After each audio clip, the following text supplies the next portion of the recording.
So it is Saturday. It's a beautiful day, and today it's going to be an interesting conversation that we have. So come on in.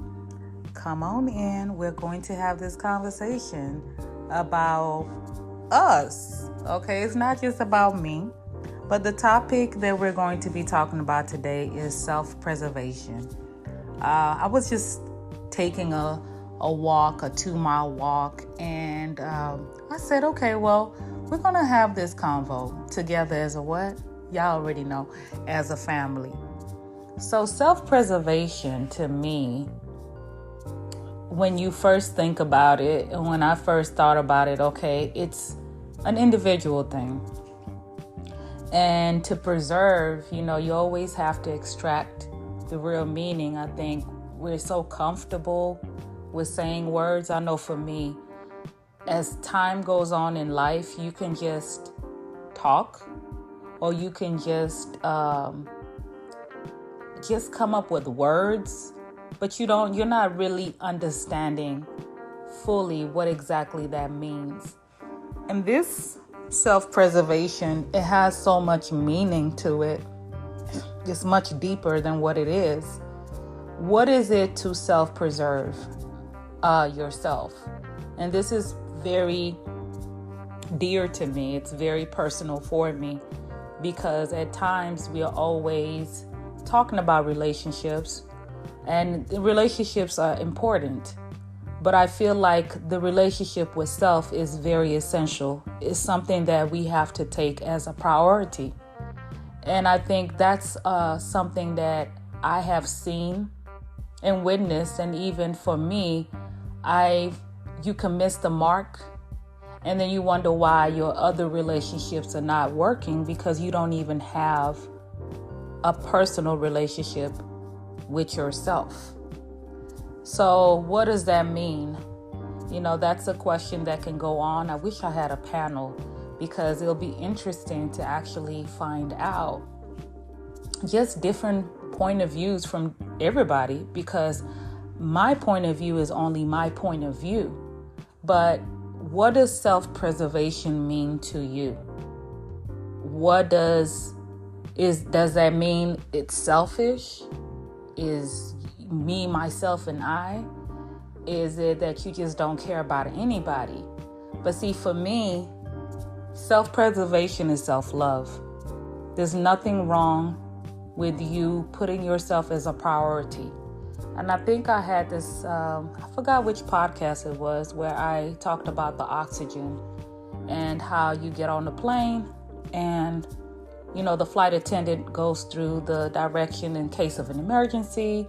Help yourself first before you help the other person, right?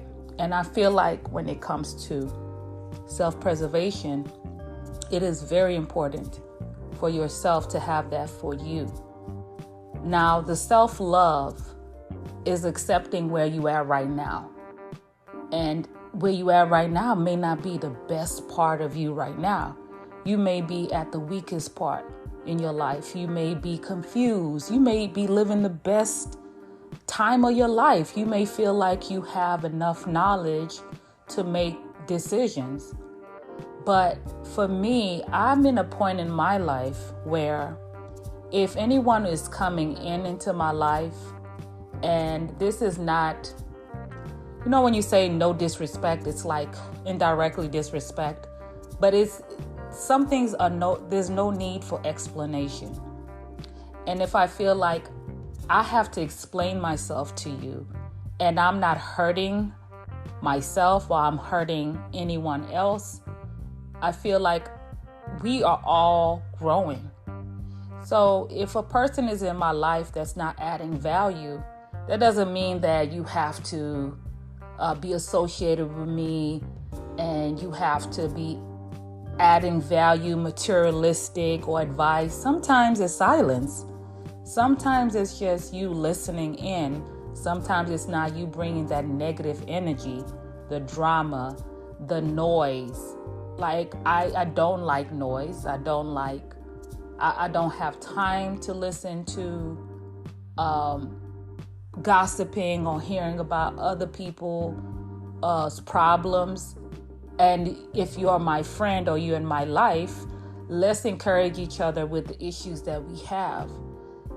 Talking about somebody else is not something that is adding any type of growth in my life.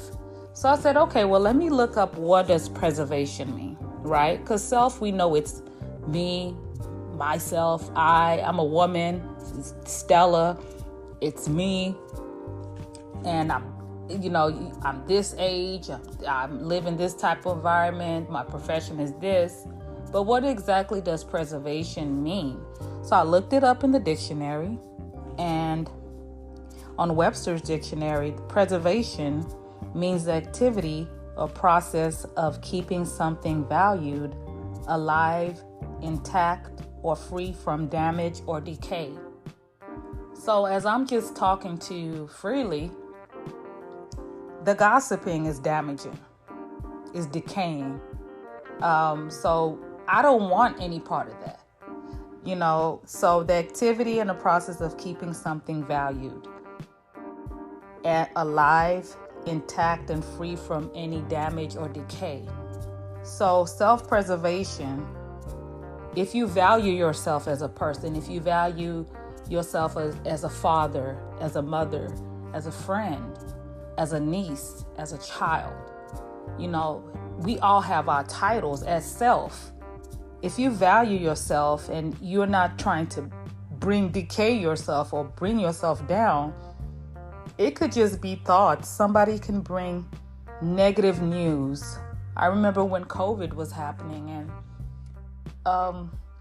I was tired of just turning on the TV, and it was to the point where all the stations were just showing the deaths that were happening on the television. And I didn't understand. I was watching it so much that it became so depressing that I had to just say, I'm done. I'm not watching any news. And my family knows me very well. I'll have the news on, see globally. And this was something that I just couldn't take anymore. Till today, I don't even watch news like that. Of course, I have my highlights in the morning when that I make sure I know what's going on globally. But I was like a news junkie where anybody who's African or I guess foreign, we just have all the channels, Al Jazeera, CNN, BBC, all of those. And it would just be on. I could just have it on in the background all day long. You wouldn't catch me today. And now reflecting back, the negative news of people dying and the COVID was spreading, it was very depressive. So I eliminated that because it was just a trigger for me. So that was just damaging my mental, my morale. I just didn't find it informative for me at that time in my life. And now it has become something that I don't really indulge in prior to what I was doing before COVID, the outbreak. It was terrible. And it was just damaging to myself. So I feel like if there's something that is disturbing you, see, that was just news. That wasn't even a person that you can actually control and eliminate that. You can eliminate even how you eat. Me, I have like a love and hate relationship with food. I'm telling you, like, I don't even understand. It's like a drug. And some days, hormones, and I'll just go. Anyways, and with bread, I love bread. I love my African bread, my puff, mandazis, all those things. Those are like African donuts. That's my weakness. But I just shy away from that. I don't keep those ingredients in my house because as I get older, my health is important. Those things are now something that is a weakness, and it doesn't add to me having a good results on my labs. Over time, it will deteriorate my health. So what caught my eye with this definition was keeping something valued alive. as human beings, we are living beings, right? And as I am still alive, let me speak to myself. I need to put myself in a position to where I value myself. And I feel like when you preserve, because this is preservation of self, and you keep that part of you not just open to anything that could come in and damage you. It could be sodas, it could be bad relationships. Even there's some people who are in marriages that are damaging. I'm not a counselor, but I have seen it to where it is damaging. The person cannot be their best self in that relationship. Or you may be in a relationship and you want something different that could make you flourish. There are a lot of people who flourish in marriage, but there's some people with the relationship they're in, it decays you. And that you have to really sit down and have that conversation with yourself. I know for me, I have that conversation with God. And just because at the end of the day, we are accountable for ourselves. So if you value who you are, which I believe all of us do because we're living and breathing right now, we have our senses, we have our sight, we have our five senses. If you have those things, you are already valued. And you have to value that you are alive and you matter. And there are things and people or conversations, television, like I was saying, that can actually seep through, and over time that can decay or damage you as a living being. And with those things chipping away slowly, you won't even realize it's chipping away. It's just like gaining weight. I used to be a size 0. I was even a 00 at one point. Don't want to ever be that size. But I ended up being a size 2. I ended up being a 4, a 6, an 8. Then I was like, no. I can't. But, it's in increments. You don't get to size 0 to size 8 overnight.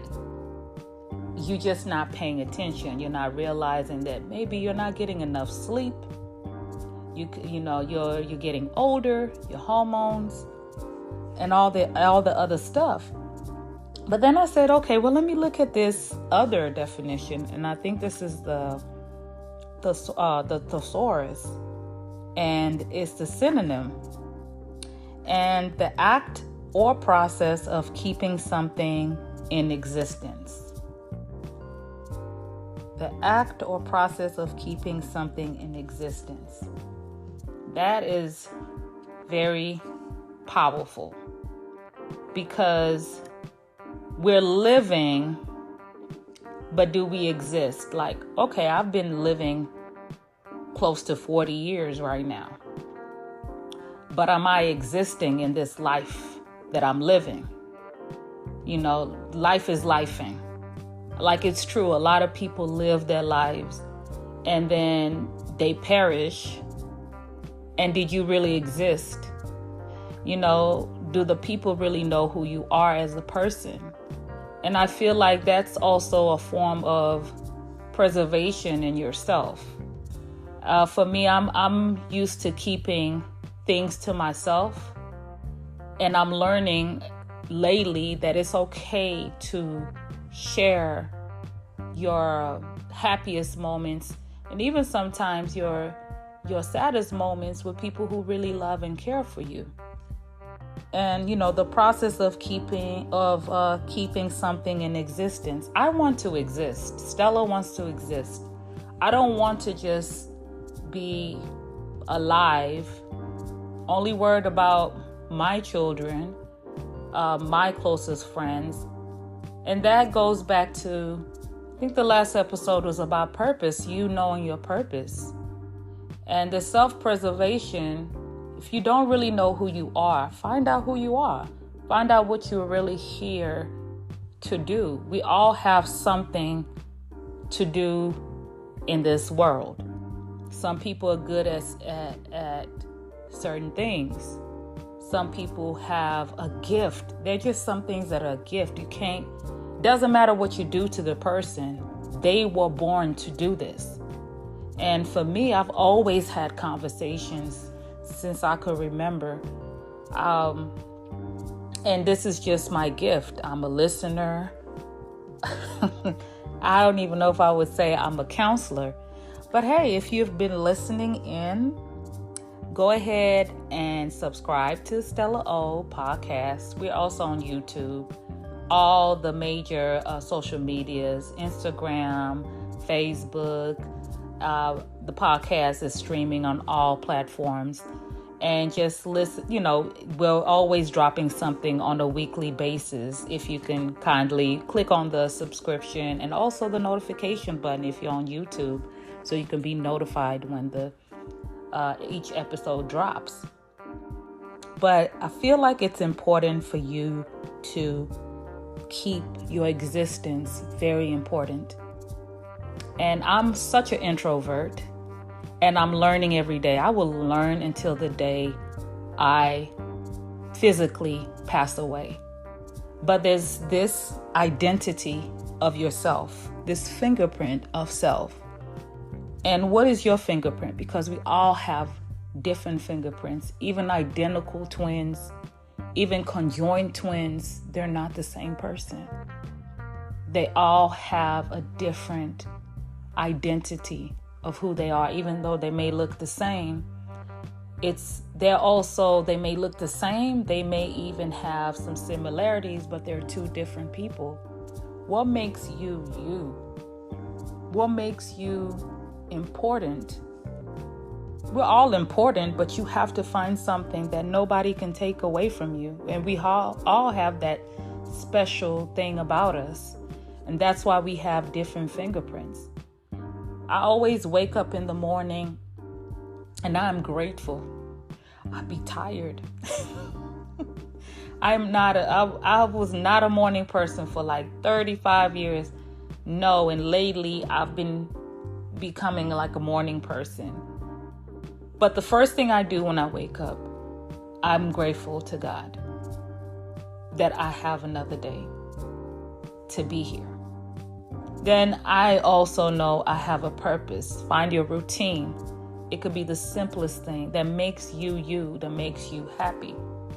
The greatest advice that I received years ago, because I'm a mother, I'm a single parent, and I always attached myself as that was it. That was not it. I had so much going for myself. The separation of me being a mother, separation of me being a friend. Who is Stella? Just Stella. And that's something what makes you happy, Stella? What is something that you like to do?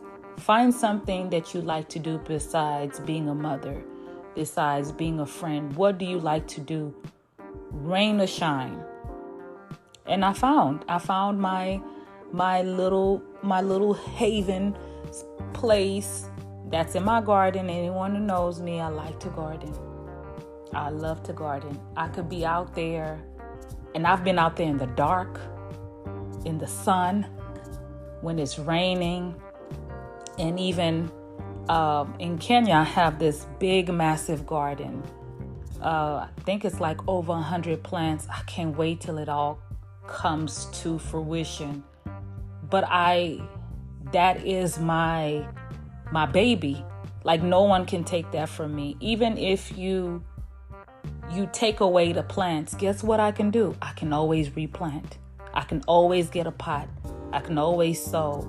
That is something that I love to do no matter what is going on in my life. And that was the greatest advice.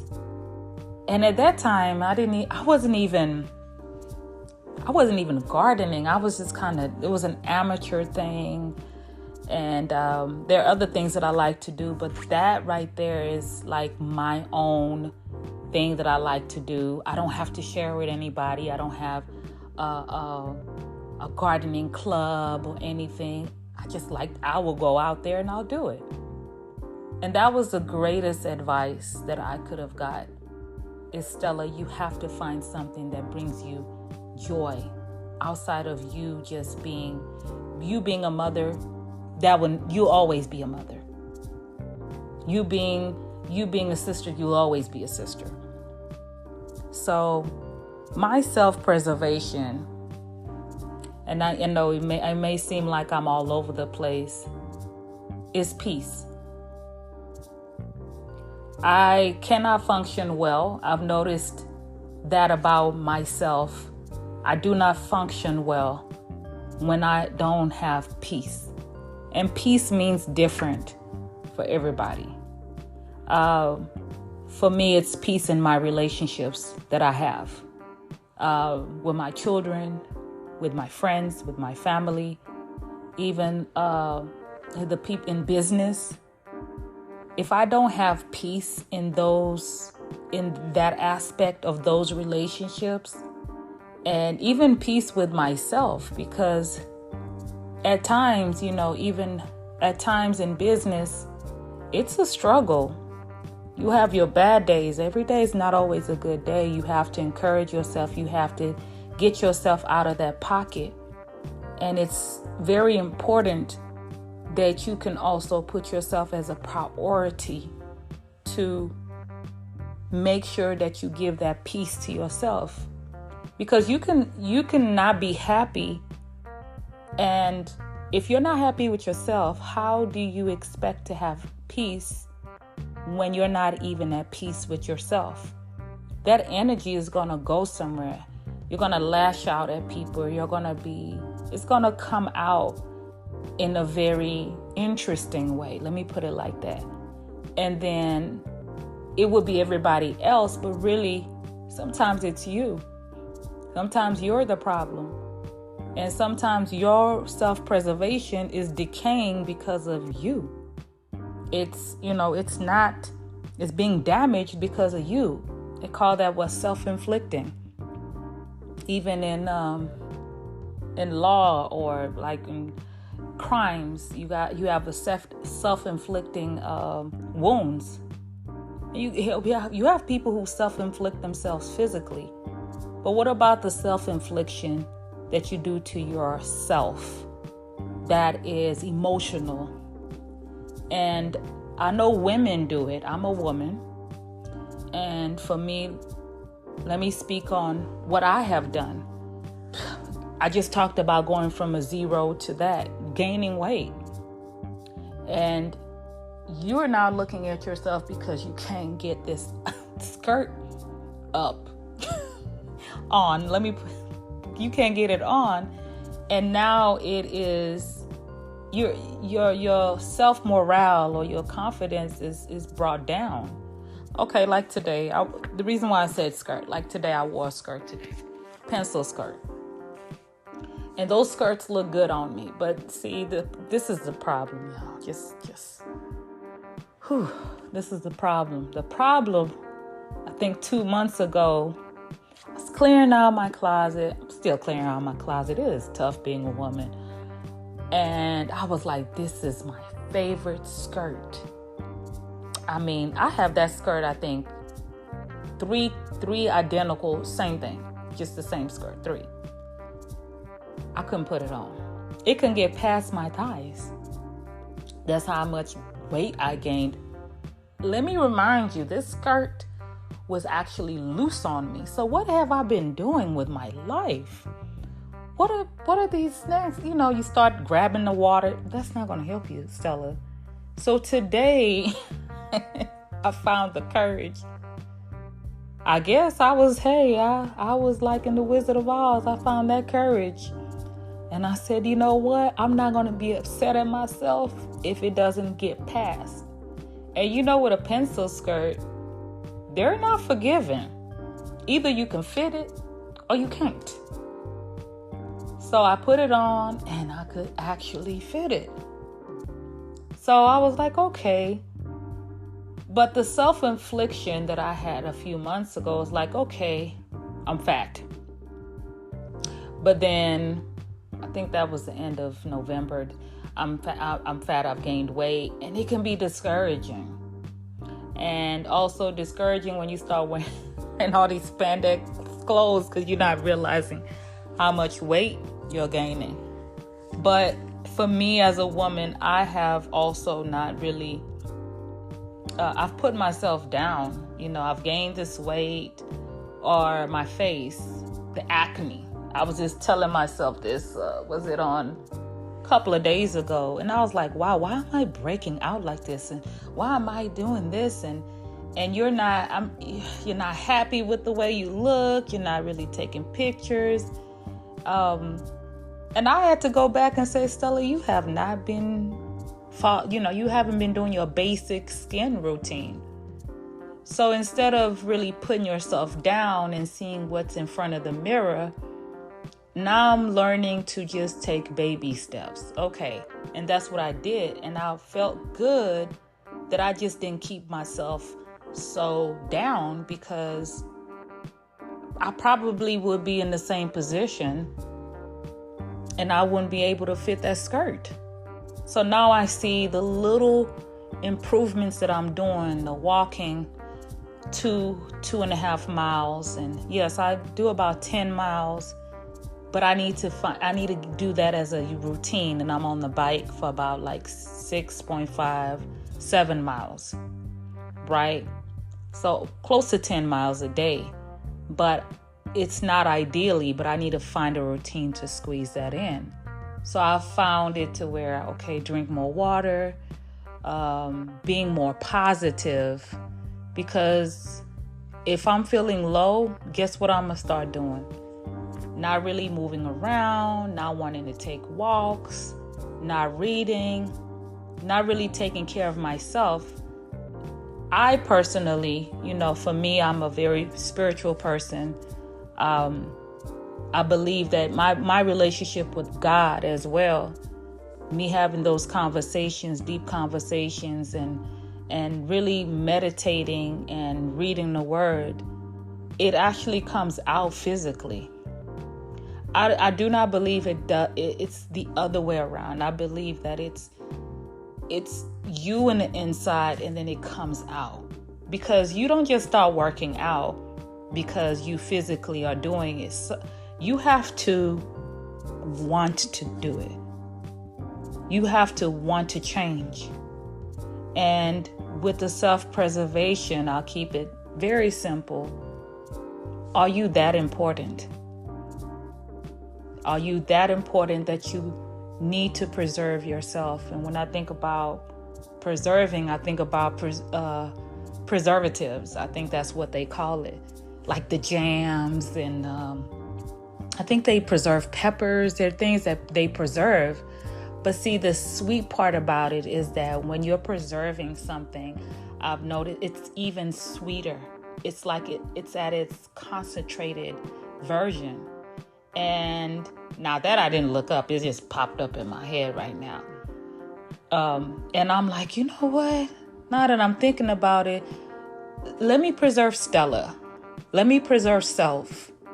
Because preserving myself will be even much sweeter, like the best is yet to come.